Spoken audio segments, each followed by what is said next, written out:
জয় জয় জয়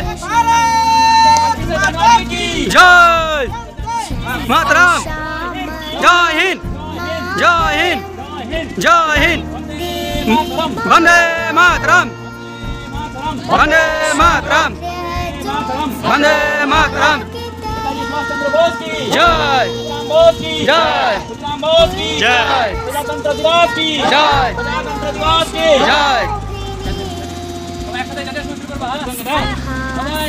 1 2 3 वाला समझते 1 2 3 जनगण मन अधिनायक जय हे भारत भाको विधाता पंजाब सिंधु गुजरात मराठा जाबिनो उच्चल बंग बिन्नो हिमाचल जमुना गंगा उच्चल चल वितरंग तब शिव नामे जागे तब शिव आशीष मागे जय तब जय माता जनगण मंगल नायक जय भारत भाग्य विधाता जय हे जय हे जय हे जय जय जय जय हे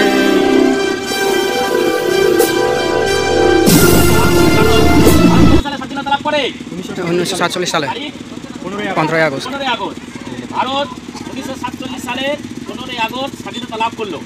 কার হাত থেকে স্বাধীনতা লাভ করলো? ব্রিটিশদের হাত থেকে। কিন্তু কি হলো, ব্রিটিশরা যখন ভারত ছেড়ে চলে গেল, এবার ভারতটা চলবে কি করে? একটা দেশের হাত, একটা জাতি একটা দেশের উপর যখন তার দায়িত্ব দিয়ে গেল, তখন যদি আমার কোনো না থাকে, আমার দেশটা চলবে কি করে?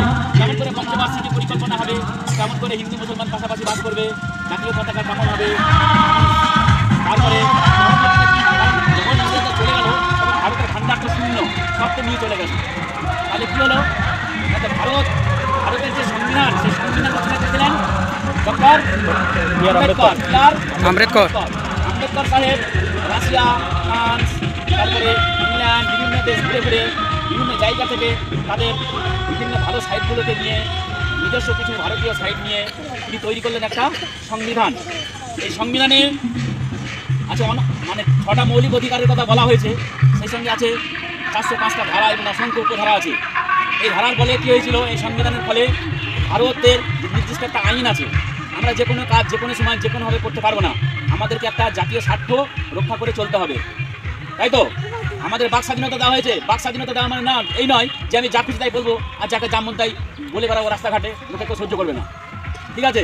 তো সেই জন্য কী করেছে, যে সংবিধানকে ধর্মীয় স্বাধীনতার অধিকার, তারপরে অন্যান্য অধিকার অনেকগুলো 6টা মৌলিক আছে। আগে যেমন কর্মের অধিকার ছিল, এখন সেটা নয় অবশ্য, কিন্তু বিভিন্ন ধরনের যে মৌলিক অধিকারগুলো বলা আছে, সেই মৌলিক অধিকার যদি লঙ্ঘিত হয় তাহলে আমরা কোর্টে যেতে পারবো। তারপরে কারো হয়তো জমি কেউ দখল করছে, তার জন্য আমরা কোর্টে যেতে পারবো। আমাদের একটা নির্দিষ্ট আইন আছে, সেই আইনের বলে আমরা নির্দিষ্ট জায়গায় বাস করতে পারবো। হ্যাঁ, আমরা এই নয় যে লোকের জায়গাটা দখল করে নেবো, লোককে ধরে মারবো, এটা নয়। তো এই সংবিধান হচ্ছে যে নির্দিষ্ট একটা দেশ কীভাবে তার সুশৃঙ্খলভাবে চলবে সেইটাই লিখিত হয়েছিল। আর সেইটা লিখিত হওয়ার পর 1950 সালে 26শে জানুয়ারি সেই সংবিধান অনুযায়ী দেশ চালানোর দায়িত্বভার গ্রহণ করা হয়। তো সেই জন্য এই 26শে জানুয়ারি দিনটাকে রিপাবলিক ডে বা প্রজাতন্ত্র দিবস হিসাবে পালন করা হয়, ঠিক আছে? এই গণপরিষদের প্রথম সভাপতি ছিল বাবু রাজেন্দ্র প্রসাদ। সেই রাজেন্দ্র প্রসাদ, বি.আর. আম্বেদকর, সর্বপল্লী রাধাকৃষ্ণন, এই সমস্ত লোকজন মিলে, মনীষী মিলে এই সংবিধানটাকে তৈরি করেছে, যাতে আমরা গণতন্ত্রকে রক্ষা করতে পারি, ভারতকে আমরা যাতে বিশ্বের শ্রেষ্ঠ আসন দিতে পারি। এই জন্য আমাদের একটা সংকল্প গ্রহণ করতে হয়েছিল, আর সেই সংকল্পপত্র হচ্ছে ভারতের সংবিধান। এই সংবিধান দিবস হচ্ছে আজকের এই প্রজাতন্ত্র দিবস। এই জন্য আমরা 26শে জানুয়ারি এই দিবসটাকে প্রজাতন্ত্র দিবস হিসাবে পালন করি। এই হচ্ছে বক্তব্য, এটা বলে আমি আমার বক্তব্য শেষ করলাম। নমস্কার। এবং আজকে প্রজাতন্ত্র দিবস তথা আমাদের ভারতের একটা নতুন দিন উদযাপন করব। আমি সবাইকে শুভেচ্ছা অভিনন্দন জানাই। আমি আজকে আজকে সবাই সংবিধানের সম্পর্কে নানা রকমের কথা বলে, সংবিধান কি, সংবিধান সবাই জানে, তো আমি সেই বিষয়ে বেশি কিছু বলবো না। আমি বলবো বর্তমান সমাজে যে সংবিধান আমাদের লঙ্ঘিত কিছু নিয়ম হচ্ছে, আমি সেটাই বলবো। বাস্তবে যদি আমরা দেখতে যাই আমাদের সংবিধানে কিন্তু নিয়ম ফলো হয় বা আমাদের সংবিধান ঠিকমতো যদি আমাদের সংবিধান এখন কার্যকর হতো তো হয়তো সমাজে আমাদের মাফিয়াতন্ত্র হ্রাস করতো না, সমাজে আমাদের ভোগবাদী সমাজ বিরাজ করতো না। একটা মেয়ে রাস্তার মধ্যে চলাফেরার স্বাধীন অধিকার পেত, কিন্তু একটা মেয়ে রাস্তার মধ্যে চলাফেরার স্বাধীনতা পায় না। কেন পায় না? আমাদের দেশ ঠিকমতো স্বাধীনতার কার্যকারী সংবিধান অধিকার পালন করে না। তো আমি এটাই বলবো, স্বামীজি বিবেকানন্দের একটা কথা বলেছিলেন যে যদি দেশকে বাঁচাতে হয়, দেশকে নতুন রূপ নতুন দিশা দেখাতে হয়, তবে যুব সমাজকে এগিয়ে আসতে হবে।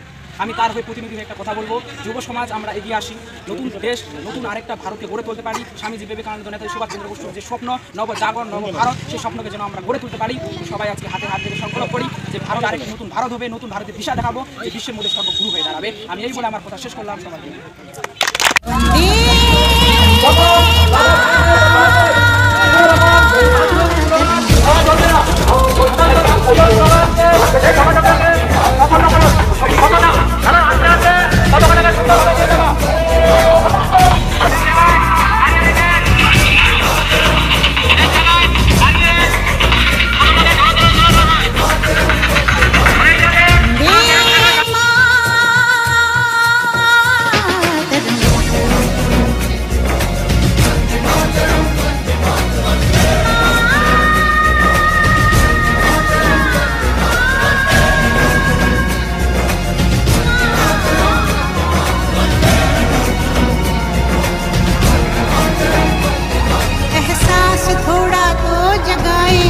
अपने दिलों में हम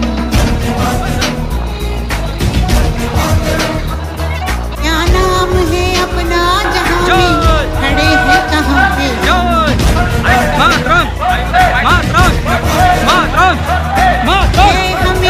कहां चले हैं कहां पे हमसे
पूछे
तेरी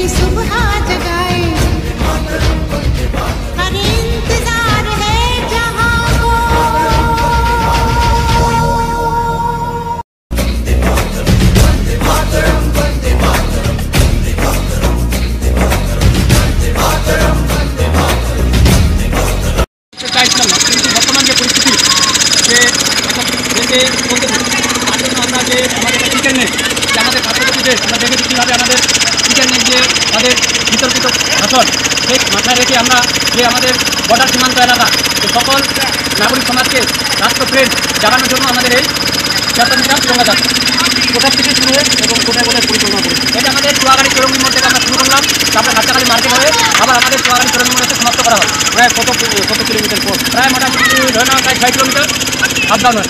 কেমন লাগছে যে? না, এটা তো আমাদের অনেক ভালো লাগতেছে। তো আগামীতে আরও কিছু করা আছে যে মানুষকে রাষ্ট্রপ্রেম কীভাবে জানানো যায়, তার সাথে সামাজিকমূলক কর্তব্য আমাদের যেটা সংবিধানে আমাদের দেখা আছে, কিছু মৌলিক কর্তব্য সেটা আমাদের করতে হবে। যেরকম আমাদের জাতীয় পতাকা, তারপরে আমাদের জাতীয় সঙ্গীতকে সম্মান করা, এইটা আমাদের বিশেষ করে আমাদের লক্ষ্য রাখতে হবে। কার আয়োজনে এটা আমাদের সকল ছাত্র সম্মিলিত হয়ে ছাত্র শক্তি নামে আমাদের এই প্রোগ্রাম। এবারে মানে এর আগেও করেছিলেন? হ্যাঁ, এটা আমাদের 3য় বর্ষ। কেমন অংশগ্রহণ ছিল? হ্যাঁ, এখানে তো অনেক দেখার মতো কিছু অংশগ্রহণ ছিল। অনেক ছাত্রীরা ছিল এখানে। শুধু কি ছাত্রছাত্রীরাই ছিলেন? হ্যাঁ, তার সাথে আমাদের পার্শ্ববর্তী এলাকা থেকে কিছু অভিভাবক তারা ছিল। আপনার নাম? আমার নাম বিপ্লব সিংহ। কি দায়িত্বে রয়েছেন এই সংগঠনের? এটা বর্তমানে আমার এই সংগঠনের সদস্য। এখানে আমার পাশে আছে সহসভাপতি, সভাপতি, প্রত্যেকে আমাদের সদস্য।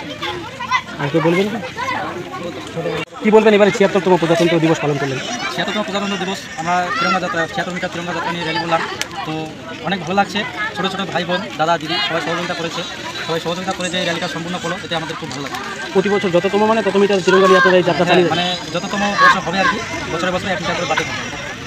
কেমন এলাকার মানুষের সহযোগিতা করেন? না, এলাকার মানুষের পাশাপাশি ছোটো ছোটো ভাই বোনরা যে সবাই মিলে সহযোগিতা করেছে, বাইরেছে এতটা রাস্তা প্রায় 7 কিলোমিটার রাস্তা পরিক্রমা করেছে, ওদের মানে ইচ্ছা দেখে আমাদের খুব ভালো লাগে। পুলিশ প্রশাসন কেমন সহযোগিতা? পুলিশ প্রশাসন ভালো সহযোগিতা করে। আপনার নাম? আমরা সুতরাং আপনি কোন দায়িত্বে রয়েছেন? আমি সংগঠনের সহসভাপতি।